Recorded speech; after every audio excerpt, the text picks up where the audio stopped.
Well, it's the Colorado Avalanche holding the Edmonton Oilers on the brink of elimination with a 3-0 series lead. It's a 203rd instance in NHL history, and only 4 teams have come back, Cam. We'll have to make this quick because it looks like Tyson Barrie and Leon Draisaitl will be stepping out here in about a minute or so. But, Cam, it's time to practice what Jay Woodcroft always preaches, and that is taking it one day at a time and focusing on the day's business. No, that's absolutely it. That's all you can do. The Oilers have to worry about winning tonight's game, and that's it. Not worrying about 4 straight, just 1.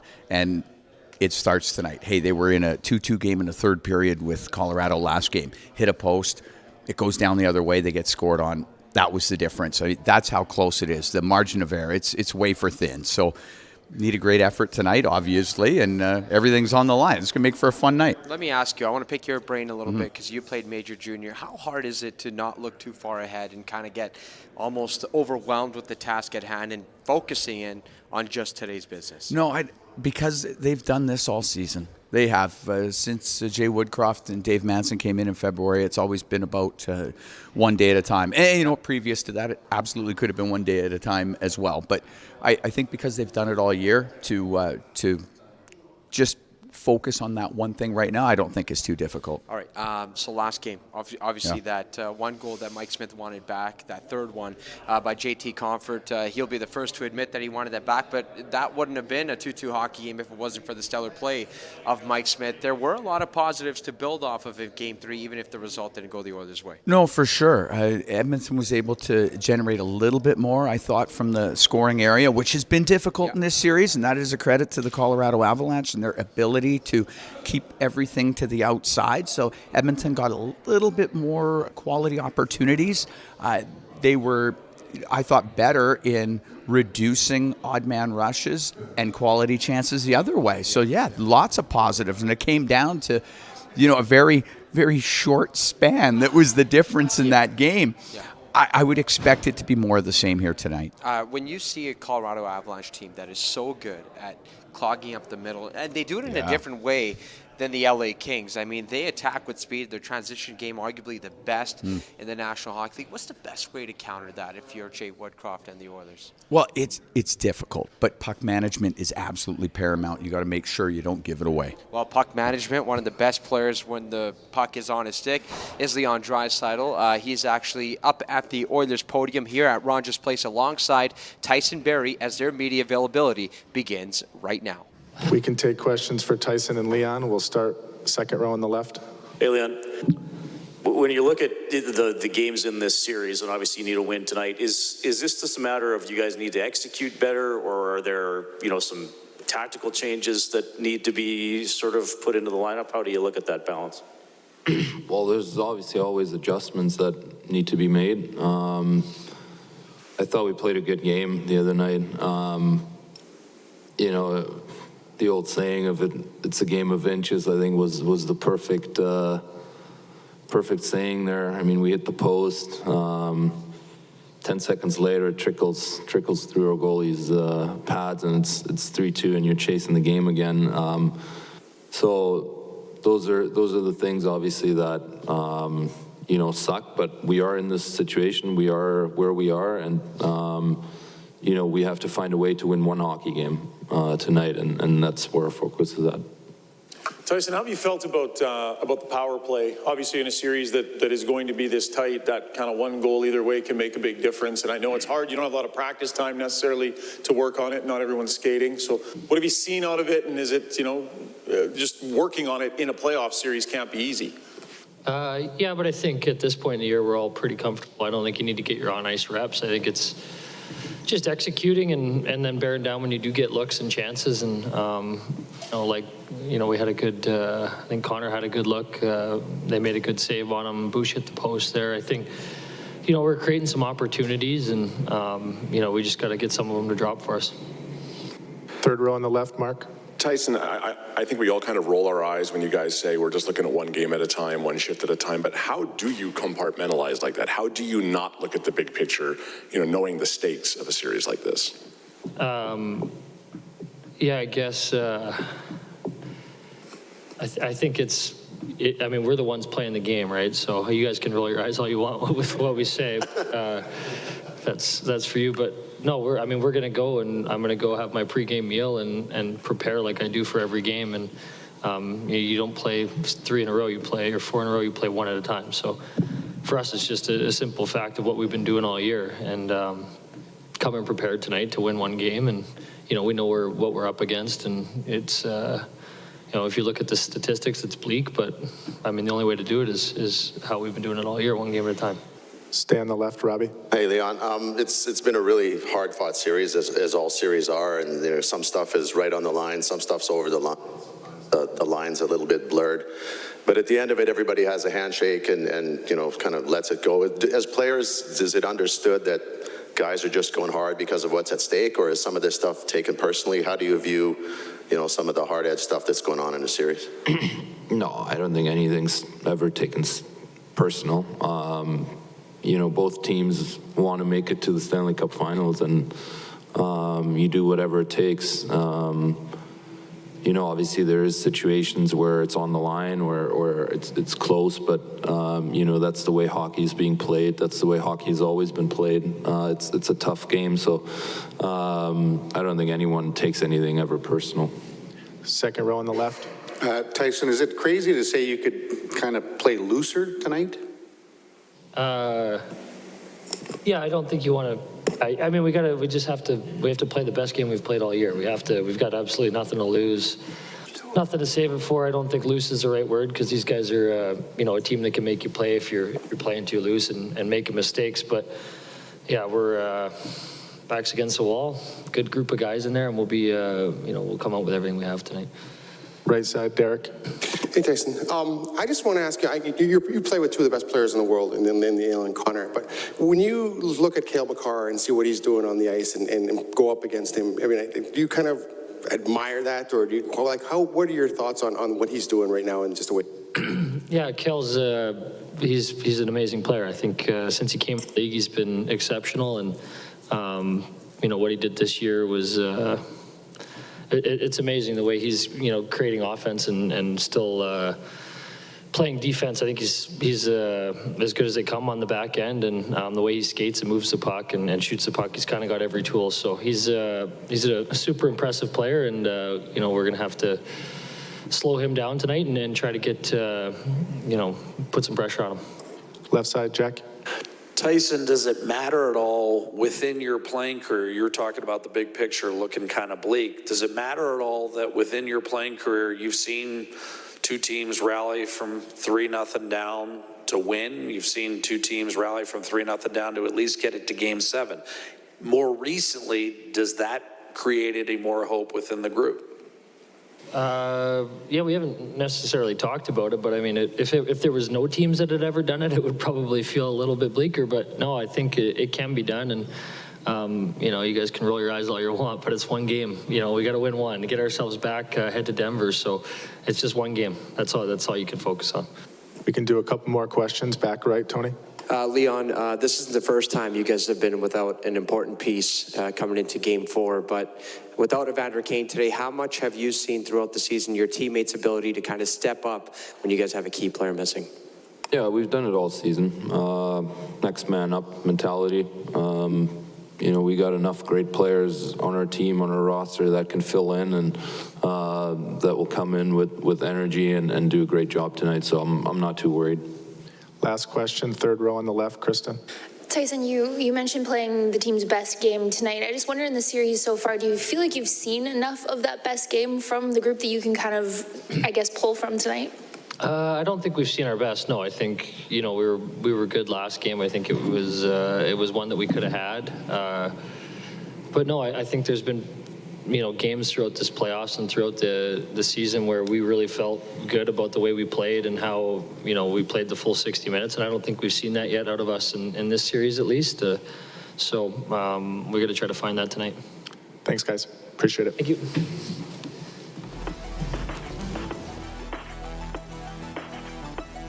Defenseman Tyson Barrie and forward Leon Draisaitl. And I asked Leon about the absence of Evander Kane. We've seen it time and time again when they have a quality player missing from their lineup. The team has been able to rally behind that and step up. But Cam, leading playoff goal scorer right now for Edmonton and in the NHL, that's a big blow for the Oilers. Well, for sure it is. Evander Kane has been a tremendous player for the team ever since he came here, whether it is putting the puck in the net, whether it's taking the body or creating space out on the ice. He's done a great job of all those things. Unfortunately, he won't be available tonight. So now, just like Leon Draisaitl had said, that next man up mentality. Yep. Everybody's got to do a little bit more. And then whoever comes into the lineup, maybe that brings an infusion of energy into the lineup. So that remains to be seen. It's a tough situation for sure. You don't want to have a player as good as Evander Kane out of the lineup because he brings so much. But that's where they're at right now, so you just deal with it as the cards are dealt. Also might be missing in another important winger, and that, of course, being Kailer Yamamoto. He did not play in Game 3. I feel like at times the Oilers kind of missed his presence, especially in the corners. They had some high-scoring danger chances created off the corner battles, but Yamamoto would have added to that immensely in Game 3. Yeah, he always does. It's amazing when Kailer gets out there. He works so hard at retrieving pucks in the opposition zone or battling and going to the front of the net and trying to find something loose or whatever it may be. Like he's just there's something about that effort, that mentality that he brings to the game that not only is effective, and it's effective, but it seems to spill over to other players. You see a guy working that hard, you can't help but not want to match his effort. So, yeah, unfortunate that he didn't get to play last game, but. And again, we don't know if that's the case tonight, but it'd be great if he could play. We'll see if we can get any word from head coach Jay Woodcroft. There's probably no chance, but still worth asking. You never know, right? And by the way, we will be hearing from head coach Jay Woodcroft in the next few moments here. I would guess in about the next 30 seconds or so, he'll be at the podium here at Rogers Place. All right, I liked what some of the guys said yesterday, and that was all the pressure's on them. All the pressure is on the Avalanche to close this thing out. So I liked one of the questions asked to Tyson Barrie there. Is that going to present an opportunity to play a little bit more loose for the Oilers here, Cam? Well, In a way, it does. Yeah. In that, you know what the situation is. You know it's 3-0. Everyone knows. Exactly. And if the Oilers can get a win, all of a sudden, you have Colorado heading back home and like, wow, got to get it done now. Otherwise, you're going to Game 6 in Edmonton. Yeah. It's funny how it can switch with just one win. Yeah. And for the Oilers, I would think they'll just play. Like they're going to play. They're going to try and win the day, like they have done and have said from the get-go. But I mean, they were right there last game. Like it was right there.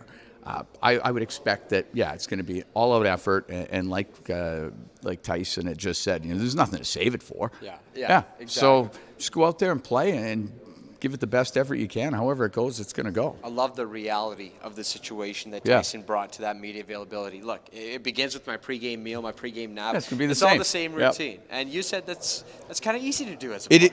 It is easy to do because that's the only thing you're worried about. You're just worrying about that evening's game, not looking too far ahead. Jay Woodcroft, not here yet. Okay. I know you heard the door. I heard the door. So when I hear the door, usually that's time to tighten it up. Yeah, exactly. Just for all you viewers at home, the Oilers media room does have a door in the back right corner. Whenever we hear that open or close, Cam knows that it's time to zip it because it's probably time to throw it to Jay Woodcroft, but not here yet. That was a false door. That was a false alarm. False alarm, yeah. False alarm for sure. But speaking of alarms, 5 alarm saves from Pavel Francouz, it seemed like all night because the Oilers generated a lot of high-scoring opportunities. Yeah. And they got a lot of good looks in the slot and high-danger chances. But Francouz, you got to give credit where credit's due. He turned 32 a couple of days ago. The day before, he pitched a shutout in Colorado, and he's been excellent for Colorado in this series. I thought he was better in Game 3 than even in Game 2. I mean, I know he gets the shutout in Game 2, but I didn't think he was overly tested. Yeah. Whereas in Game 3 he was, and for a guy that is not the number one guy here in the playoffs, it's Darcy Kemper, but he's out due to injury. To come in and play at the level he has, it's impressive. He's been good. There was opportunity for Edmonton to, pull away a little bit in the game maybe. And that save on McDavid. Oh, my. Coming across, getting him with the glove, that was unbelievable stop. Unbelievable display of athleticism there. That's normally a goal. Yeah. He World's best player. Yeah. I mean, you look at that and you look at the difference, and I love how we keep bringing up the game of interest, but it truly is. Oh, yeah. And the margin for error is ever so small when it comes to the Western Conference Final, especially when you're playing a team like the Colorado Avalanche. That's what makes the playoffs so much fun. Yeah. It does, because it's so close, and things can turn. You don't know when it's going to turn. It can turn at any point. Yeah. And the Avalanche is such a great team that they've played well. They've limited opportunity. They're so good at turning it around off the transition and jumping into an odd man rush. And I thought Edmonton did a good job of limiting that last game. But yeah, that's why they were the top team in the West. Like that's you saw it all season. They were really good, and that's because they are. And so it's going to be a tough test, absolutely. But that's what makes it fun. And I think Edmonton's going to just throw it all out there tonight. It's going to be a charged up atmosphere, which we love. So it's safe to say we're going to see McDavid's minutes up, Draisaitl's minutes up, Nugent Hopkins, Nurse if he's able to go at the rate that he needs to go. It's safe to say all their time on ice will be very high because you have to empty the tank. Exactly. I don't know how they won't be. Yeah. Hopefully, Edmonton stays out of the penalty box, so you're not always killing penalties. It drains a ton of energy. And, you can get some momentum off of it, which I thought the Oilers did after killing off the 5-minute penalty to Evander Kane the other night. You can get some, but it's dangerous because the Avalanche have an incredible power play, and B, it can be a little bit draining. And then that skews ice times as well, because if you're not a penalty killer, you're not getting on the ice during that time. Yeah. So I thought Edmonton last game, unfortunately, had spent a bit of time in the box and has in this series. So that can change things a little bit. Yeah, an incredible stretch there as well for Mike Smith. I mean, 5-minute major against one of the league's best power plays, the best power play in the playoffs. Yeah. And when you have that kind of weaponry on the power play to make 9 stops in 5 minutes, and a lot of them of high quality chances. Just goes to show that how much number 41 has done for Edmonton in this series. But when it comes to the roster makeup, Jay Woodcroft went to 11-7. Did you like that move, given the circumstances with Yamamoto out and able to kind of deploy the guys, especially on defense, when he evened the minutes out right throughout? Yes, I think the way the game went and the way it played out justified it too. I thought the Oilers were better in their own end in that game, and then on forward you can rotate guys in more as well. So yeah. Cam heard the door. I heard the door. He heard the door. Here's head coach Jay Woodcroft beginning his media availability. Ryan in the middle. Morning, Jay. Good morning, Ryan. Want to do rapid fire on some players? Sure, rapid fire. Mike Smith starting. Mike Smith is starting tonight, yeah. Dylan Holloway. Dylan Holloway. It's a question with him. Is he an option to go in tonight, and are you considering? He's a healthy and available player for us, and we got a lot of really healthy and available options. Is Kyler Yamamoto healthy or available? Kyler Yamamoto is not available. And then maybe just broader picture, trying to keep the picture small. How do you think your group's done the last day or two? I think pretty good. That happens when it's been drilled into you for months, and that is our approach. That we're keeping our picture small, we're controlling what we can control, and we're excited about taking care of today's business. Third row on the left, Mark. Following up on that, it's easy to say take one game at a time, but how do you get your players to compartmentalize that? How do you, do you change the message in any way to try to, like to said, to shrink the picture? Well, I think when you've done it for, this is probably now, I keep saying 3 months, it's probably 4 months now. That's been the message since February 11th. We walked in here, Dave Manson and I, and we joined with Glenn, Brian, and Jeremy and Dustin. And I remember walking into that initial coaches meeting and saying, listening first of all, and then afterwards it was, we just got to win one hockey game. And you win one hockey game, and then things take care of themselves. And I think if you think of you asked about compartmentalizing, that was the word you used. That's chunking things down or breaking it up by pieces. And when you have that ability, which has been ingrained in this team since February 11th, I think you feel good about your options. Second row on the left. Jay, can a team galvanize even more when you're facing this kind of an uphill battle? Yeah, I think we faced 2 elimination games in our first round series against Los Angeles. And we had 1 elimination game against Calgary, and we performed well in those games. I think when you face what we face, but have the mindset that we have, I think it serves you well. We know where the pressure is in this game. It's not on the team that's going to play loose and they're going to drive. It's on the team that's going to push to try and close someone out. Stay on the left, Ken. Jay, when looking to replace a guy like Evander who has a specialized skill set, how much weight do you put into role that person's going to play versus familiarity and experience? Yeah, I think one of the messages, going back to that February 11th, we came up, Dave and I, and we had the idea that we were bullish on the people that we had available to us. We think there's a lot of really good players in our organization, and that view has never wavered. We're bullish on the people available to us. We have good depth, and we think we have a lot of really good options to ice a lineup tonight. Second row. Hey, Jay. Hi, Reed. Yesterday you mentioned that you were trying to be optimistic that Evander Kane would be available today. He is not. What do you think of the suspension and maybe what you heard in the player safety video? What I think is immaterial. That was my question. Any more questions for Coach? Left side. Jay, how did you like the 11-7 after you'd gone 4 forwards for a while, or 4 forward lines for a while? Yeah, I thought Jim, that was probably our most complete effort of the series. It was a 2-2 hockey game late in the third period, so I thought it served us well. I keep referencing February 11th. That night we went 11-7. We feel comfortable with it. We won a lot of hockey games with that alignment, but we also feel good with 12-6. We won a lot of hockey games with 12-6 as well. I think when you're a coaching staff, you sit down, you want to try and ice the lineup that you feel gives you the best chance on that evening. And both of those alignments, I think, serve us well. Back left, Gene. Jay, hypothetical Holloway question, if you'll answer it possibly, but here's a kid with a bright future, has impressed all the way to this level. It's a huge game. What does he sort of have from his previous experience that you think, if he plays, might be able to help you out in this situation? Well, I think we have a lot of really good players available to us, Gene. You're asking about one specifically, about a young one.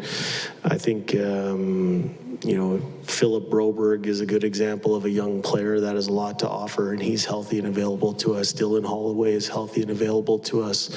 We have a lot of good veterans that are available to us, all of whom have put in the necessary work to be ready should they get tapped on the shoulder.